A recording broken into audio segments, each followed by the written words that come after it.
Imagine a victorious army marching into one of Europe's greatest cities, only to find it eerily deserted. No cheering crowds, no surrendering officials, just silent streets and shuttered houses. Then, in the dead of night, flames erupt across the skyline. Don't forget to like, subscribe, and ring the bell to stay updated with our latest videos. Consuming palaces, churches, and entire neighborhoods. This was Moscow in September 1812, when Napoleon Bonaparte entered the Russian capital after his long march across the empire. Within days, the city that was supposed to secure his triumph became a blazing inferno. But was the fire an accident of war, or a deliberate act of sabotage by the Russians themselves? The dramatic events of the Moscow fire unfolded during the height of the Napoleonic Wars. In June 1812, Napoleon invaded Russia with an army of more than 600,000 men, the largest Europe had ever seen. His goal was to force Tsar Alexander I to rejoin the continental system, the economic blockade against Britain. Russian forces, commanded by Generals Barclay de Tolly and later Mikhail Kutuzov, adopted a scorched earth strategy, retreating steadily while destroying crops and supplies, denying the French the resources they needed. After the bloody but indecisive Battle of Borodino on September 7, Napoleon continued his advance toward Moscow, expecting that capturing the ancient capital would compel the Tsar to negotiate.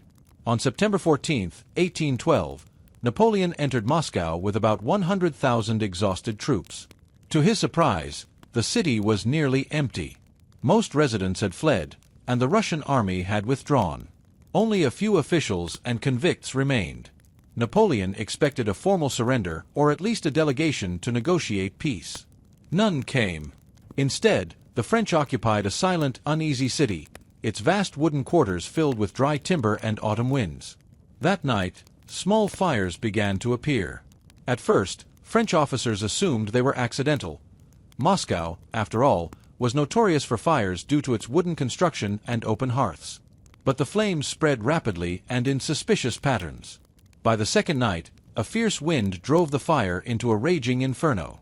Flames leapt across streets and engulfed entire districts.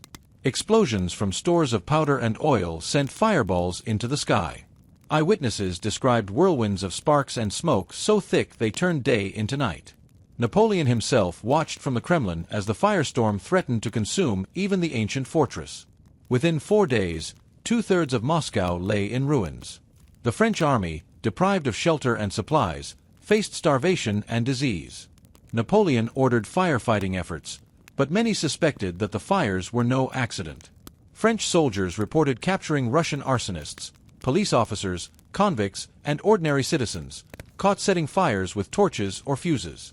Some prisoners confessed under interrogation that they acted under orders from Moscow's governor, Count Fyodor Rostopchin. They claimed he had instructed them to burn the city rather than let it serve the enemy. Rostopchin himself later gave conflicting accounts. In proclamations issued before the invasion, he urged citizens to resist the French by every means, even if it meant destroying their own homes. After the war, he denied ordering the fire directly but admitted releasing prisoners and spreading incendiary materials. In a famous pamphlet, Rostopchin wrote that he preferred to sacrifice Moscow rather than the nation, framing the blaze as an act of patriotic necessity. His own actions before leaving the city, freeing criminals, disabling fire engines, and distributing combustible substances, lend weight to the theory of deliberate arson. Other evidence supports the idea of a planned operation. French officers noted that the first fires broke out in multiple locations simultaneously, often in neighborhoods untouched by battle. Wind conditions were unfavorable for accidental spread on the first night, yet fires appeared on opposite sides of the city within hours. French engineers found hidden caches of flammable materials in key buildings. Some historians argue that these coordinated outbreaks could not have been mere coincidence. Yet not all scholars agree. Moscow was a tinderbox. Roughly 3/4 of its buildings were wooden, and the French occupation brought open flames, campfires, and looting. Soldiers often lit fires for cooking or warmth, and drunken marauders may have accidentally sparked the blaze. The French army's attempt to use the Kremlin as a headquarters involved storing gunpowder and ammunition that could have ignited easily. In this view, the fire was an inevitable disaster in a dry, combustible city suddenly filled with foreign troops.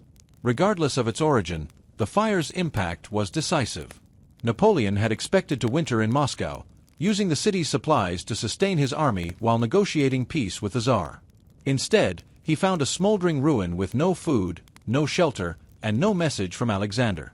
The destruction of Moscow deprived the French of their prize and forced Napoleon to order a retreat on October 19, 1812, a decision that proved catastrophic.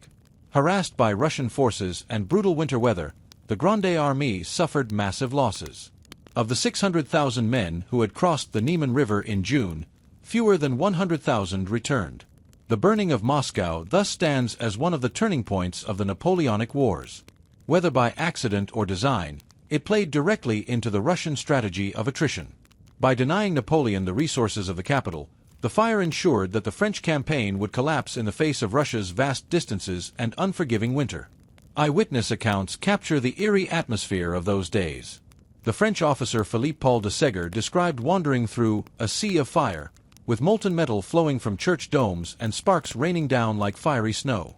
Napoleon, watching from the Kremlin, reportedly exclaimed, "What a terrible spectacle!" They themselves set fire to their homes. The emperor's disbelief turned to frustration as he realized that victory in battle had brought only a hollow triumph. In the years that followed, the question of responsibility remained controversial. Russian nationalists celebrated the fire as an act of heroic sacrifice, crediting Rostofin and the Moscow populace with saving the nation. French memoirists portrayed it as barbaric self-destruction, a desperate measure that violated the norms of civilized warfare. Modern historians generally agree that both deliberate actions and accidental factors contributed. Rostofin likely encouraged or at least allowed the fires, while the chaos of occupation ensured their rapid spread. Don't forget to like, subscribe, and ring the bell to stay updated with our latest videos. The ruins of 1812 reshaped Moscow. After the French retreat, the city embarked on a massive reconstruction, replacing many wooden structures with stone and creating new boulevards. The Kremlin, though damaged by fire and French demolition attempts, emerged as a symbol of Russian resilience. Today, plaques and monuments commemorate the Patriotic War of 1812, celebrating the unity of the Russian people against a foreign invader. The debate over the Moscow fire endures because it embodies larger themes of war and sacrifice. Was it a calculated act of patriotic defiance or an uncontrollable accident of occupation? Did Rostofin light the match, or did the city's wooden architecture and the chaos of war make destruction inevitable? The truth may lie in a combination of planning and chance, but the outcome is beyond dispute. The fire turned Napoleon's greatest triumph into the beginning of his downfall. If this exploration of Moscow's fiery mystery sparked your curiosity, share your thoughts in the comments and subscribe for more deep dives into history's turning points. Do you believe the blaze was a bold act of Russian strategy or a tragic accident that fate turned into victory? The answer, like the smoke that once shrouded the Kremlin, remains a tantalizing question for historians and storytellers alike.